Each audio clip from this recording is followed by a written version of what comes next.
Ang former 3-division world champion na si John Riel Cuadruelas Casimero ay may gustong ibunyag sa kanyang mga taga-suporta pero pinipigilan pa muna siya ng kanyang team. Pero Casimero, inamin niya na kahit bukas na ay kayang-kaya. Ano kaya ito? Kaya tara ating sabay-sabay na alamin. Former world champion si Mark Magnifico magsayo. Kasi muna dahil ang World Boxing Association Lightweight World Champion muna na si Gervonta Tank Davis ang posibleng kakalabanin ng WBA Super Featherweight World Champion na si Lamont Roach Jr. Charlie Suarez, may good news para sa kanya. Naghihintay na lang ng resulta ng laban para makalaban sa World Title Fight. Dito po galing mga kwento ang mga balitang ibabagi ko sa inyo. Kaya tara, kwentuhan na!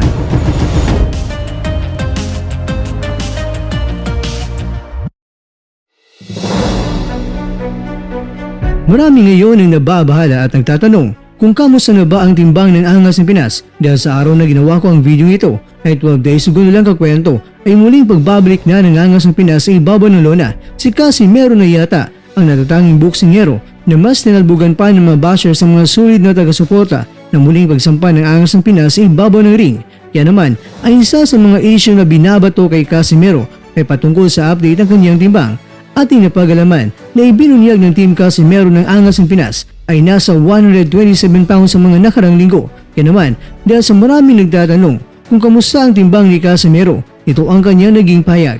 Kampante si Casimero na makuha niya talaga ang 122 pounds sa weight contract na lalabanan nila ni Saul Sanchez. Sa ngayon ay pinipigilan muna si Casimero na ibunyag sa lahat kung ano nga bang timbang niya talaga ngayon. Marami naman ang nagsasabi na isa sa mga basihan kung itong si Casimero ay nasa 122 pounds na ay pangangatawan nito sa weigh niya kontra kay Rio Acao, Filippo Situmba at kay Yuki Noriegoni. Kung ganito na ang pangangatawan ni Casimero ay masasabi ng ilan na talagang malapit na o nasa 122 pounds na itong si Casimero.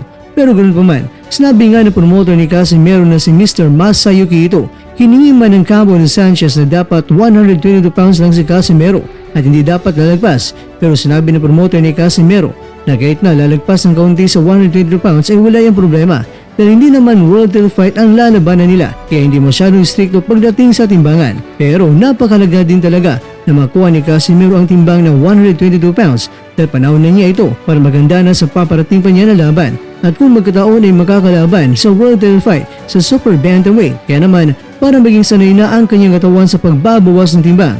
Ngayon pa lamang ay dapat nasa kanya na ang disiplina at diskarte kung paano niya makuha ang timbang at sanay na siya na lumaban sa bigat na 122 pounds. May kunting minsay naman itong si Cuadruelas kay Sanchez at sinabi niya na Sanchez, mali ang binangga mo boy. At may ilang mga video ni Casimero mga kakwento na ipinapakita at kasama na nga dyan ang pagpapatibay ng katawan ni Casimero. Alam-law na itong si Sanchez ay isang body shot expert din.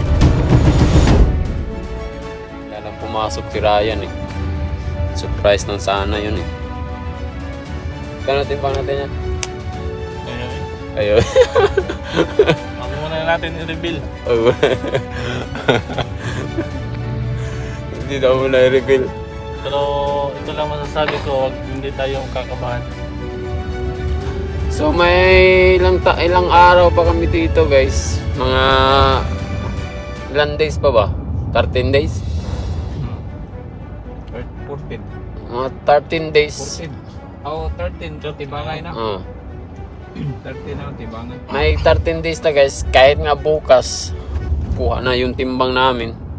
So ngayon wala, ano lang, mga light na lang yung ano namin. Kasi kung kukunin na namin yung timbang, wala na, finish na.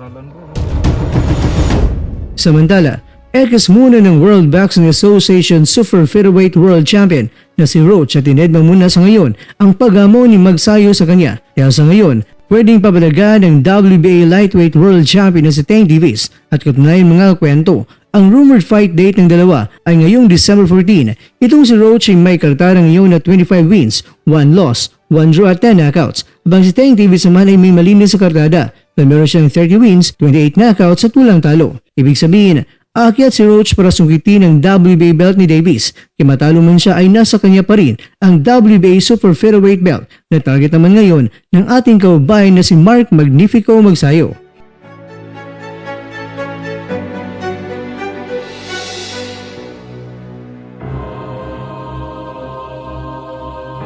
Mga kakwento, good news kay Suarez mga kababayan dahil waiting na si Suarez para sa World Title fight na laban.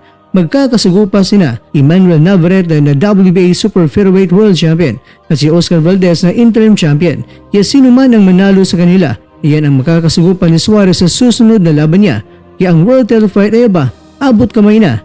Kaya good luck sa ating kababayan. Bigatin man ang kalaban pero Pinoy pa, kayang-kaya yan.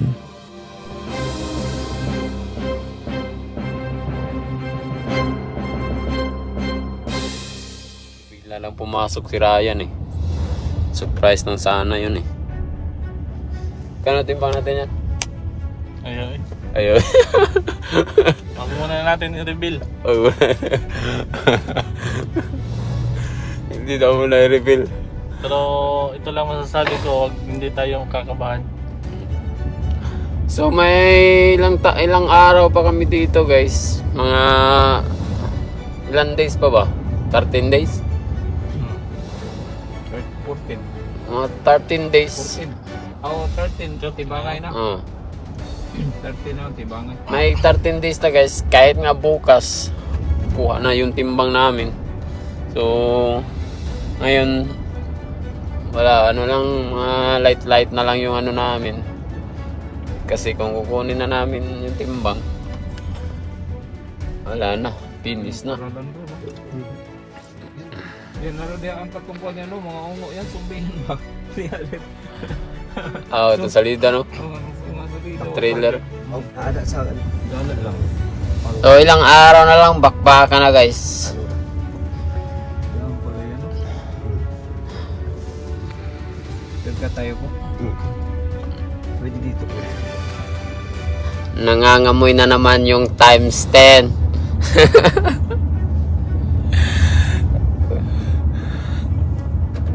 May pumasok na ba yung betol? Hindi pa.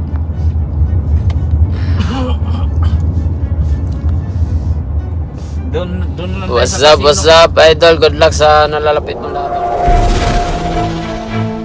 At dyan, nagtatapos ang ating kwento.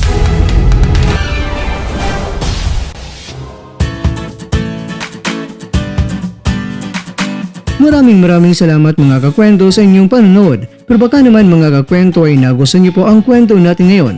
Baka pwede niyo po ako mabigyan dyan ng like, subscribe at pa-click na rin sa bell button. Pero bago tayo matapos mga kwento ay syempre, shoutout po muna tayo dyan sa ating mga kakwento. Kay kakwentong Enrico Cortez, kay kakwentong Michael, kay kakwentong Mark Galang, at kakwentong nanonood ngayon, shoutout sa iyo dyan. Bueno, hanggang dito po muna ang ating kwentuhan at abangan nyo na po ang ating susunod na video. At dito na po yan sa isang channel na kung saan maaaring ito'y mga kwentong di pa na kwento sa inyo.